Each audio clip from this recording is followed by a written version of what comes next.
এখনকার গল্প হলো টি.এস. ইলিয়টের মিডল ম্যাচ। এই মিডল ম্যাচ একটা জায়গার নাম। গল্পের শুরুতে দেখা যায় পিটার ফেদারস্টোন একজন শয্যাশায়ী বৃদ্ধ, যার বয়স প্রায় ৮০-র ঊর্ধ্বে। পিটার ফেদারস্টোনের নিজের বলে কেউ নেই। দুটো বিয়ে করেছিলেন, কিন্তু তাদের কোনো স্ত্রীরই সন্তান হয়নি। ত্রিসংসারে পিটার ফেদারস্টোন একা। তার যেসব আত্মীয় স্বজনেরা আছে তাদের কাউকেই পিটার ফেদারস্টোন নিজের কাছে ঘেঁষতে দেন না, আর এই কারণেই তার আত্মীয় স্বজনেরাও তাকে সহ্য করতে পারে না। তার আত্মীয় স্বজনেরা তার পিছনে তাকে একগুঁয়ে বলতে থাকে, অবিবেচক, এইসব বিভিন্ন ভাষায় তাকে গালাগালি দিতে থাকে। তার কারণ হচ্ছে তার আত্মীয় স্বজনেরা ভাবে যে পিটারের যদি কোনো জ্ঞান থাকতো, বিবেচনা থাকতো, তাহলে পিটার তাদের নামেই বা তার নামেই সম্পত্তিটা লিখে দিয়ে যেতেন। পিটার ফেদারস্টোন অনেক সম্পত্তির মালিক। এই পিটারকে দেখাশোনা করেন মেরি গার্থ নামে একজন মেয়ে, যে হলেন পিটারের প্রথম স্ত্রীর ভাইজি, ও ফ্রেড ভিনসি নামে একজন যুবক, যে হলেন পিটারের দ্বিতীয় স্ত্রীর ভাইপো। এদের দুজনের মধ্যেও পিটার ফ্রেডকে বেশি স্নেহ করেন। তাকে খামোখাই মাঝে মধ্যে কিছু টাকা দিয়ে থাকেন, ২০-৩০ পাউন্ড তাকে মাঝে মধ্যেই দিয়ে থাকেন তার শখ স্বচ্ছন্দের জন্য, শখ মেটানোর জন্য। কিন্তু মেরিকে রেখেছেন বছরে ৩০ পাউন্ড একটা অর্থ মাইনে হিসাবে মেরিকে নিযুক্ত করে রেখেছেন। তার কারণ মেরির বাবা কালেব গার্থের আর্থিক অবস্থা সেই মুহূর্তে ভালো নয়। এমনটা বলে পিটার তার বাবার আর্থিক স্বাচ্ছন্দ্যের জন্য তাকে তার কাছে নিযুক্ত করে রেখেছেন।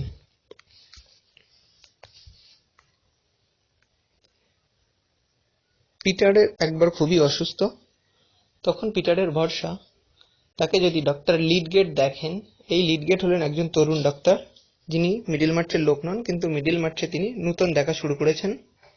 পিটারের ভরসা তরুণ ডাক্তার, যিনি আধুনিক চিকিৎসা বিজ্ঞানে পারদর্শী।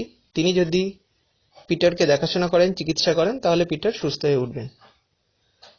পিটার অসুস্থ হওয়ার কারণে আত্মীয় স্বজনরাও আসতে থাকে পিটারের বাড়িতে, কিন্তু তারা যে পিটারকে অনেক ভালোবাসে বলে আসে এমনটা নয়।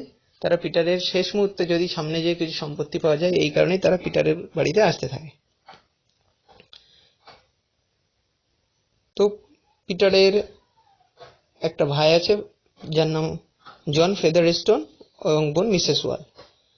তো এই ভাই জন এবং বোন মার্থা, এমনকি এদের দুজনেরও পিটারের ঘরে যাওয়ার কোনো অনুমতি নেই। একবার তারা অসুস্থ হতে যাওয়ায় পিটার তাদেরকে দূর দূর করে তাড়িয়ে দেয়।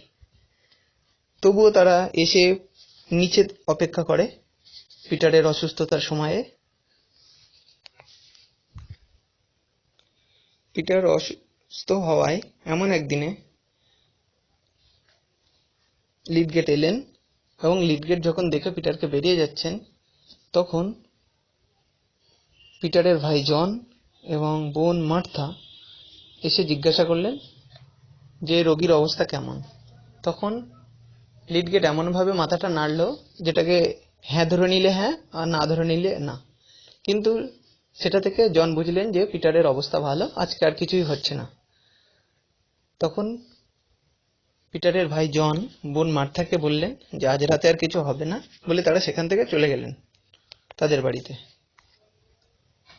পিটারকে দিনে দেখাশোনা করেন ফ্রেড। সে সবসময় পিটারের পাশেই চেয়ার নিয়ে বসে থাকে দিনে। রাতে অর্ধেক সময় দেখাশোনা করেন মিসেস ভিনসি, যিনি হলেন ফ্রেড ভিনসির মা, এবং বাকি অর্ধেক সময় দেখাশোনা করেন রাতে মেরি গার্থ। সেদিন রাত্রে পিটারকে দেখাশোনা করতে ফ্রেডের মা আর আসেনি কোনো একটা কারণে। সেদিন মেরি গার্থ একাই পিটারকে দেখছেন। তার দেখাতে মেরির কোনো অসুবিধা নেই, কারণ মেরি খুব পরিশ্রমী মেয়ে। এমন সময় অচেতন পিটার ঘুমোচ্ছেন এবং মেরি তার পাশে একটা বই নিয়ে বসে আছেন। থাকতে থাকতে হঠাৎ রাতে পিটারের ঘুম ভাঙল।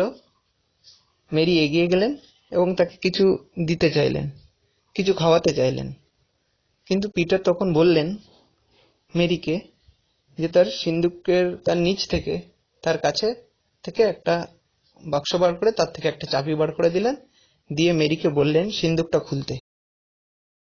বললেন উপরের 2খানা উইল ছিঁড়ে ফেলতে এবং ছিঁড়ে সেটাকে আগুনে ফেলে দিতে। কিন্তু মেরি সেটা কোনোভাবেই করতে চাইল না। মেরি খুব সৎ একজন মেয়ে, তো সে পিটারের কথায় সে সিন্দুকটা খুলতে রাজি হলো না, কারণ পিটার আগে তাকে কখনো এই সিন্দুক খোলার দায়ভার দেয়নি। মেরি এখন ভাবছে যদি সে ওই সিন্দুকটা খোলে এবং সেই মুহূর্তে যদি পিটার মারা যায়, তাহলে সবাই ভাববে যে মেরি চাবিটা নিয়ে সিন্দুকটা খুলেছিল। যেহেতু, অথবা আরেকটা হতে পারে যে পিটার যেহেতু এখন শয্যায় আছে, এখন মৃত্যুর আগের মুহূর্তে আছে, তাহলে পিটারের হয়তো মাথাটা ঠিক নেই, তাই পিটার যেটা বলছে সেটা শোনা ঠিক হবে না, একটা সৎ মানুষের কাজ হবে না। এই কারণে মেরি সিন্দুকটা খুলতে রাজি হলো না। কিন্তু পিটার তাকে বারবার বলতে লাগলেন এমনটা আগে কখনো হয়নি যে পিটার কোনো কিছু আদেশ দিচ্ছেন, মেরি সেটা করছে না, এমনটা আগে কখনো হয়নি। এমন সময় পিটার মারা গেলেন। পিটারের শেষকৃত্য হয়ে গেল, কিন্তু শেষকৃত্যে সব লোকজন আসলো, কিন্তু তার মধ্যে একটা অচেনা লোককে দেখা গেল। পিটারের শেষকৃত্যের সময় ওই অচেনা ব্যক্তিকে দেখে মেরিগার তার বাবা কালেবগার্ডকে বললেন সম্ভবত ওই ব্যক্তি হচ্ছেন স্টোন হাউসের, মানে পিটার ফেদারস্টোনের সমস্ত সম্পত্তির অধিকারী, সম্ভবত ওই ব্যক্তি।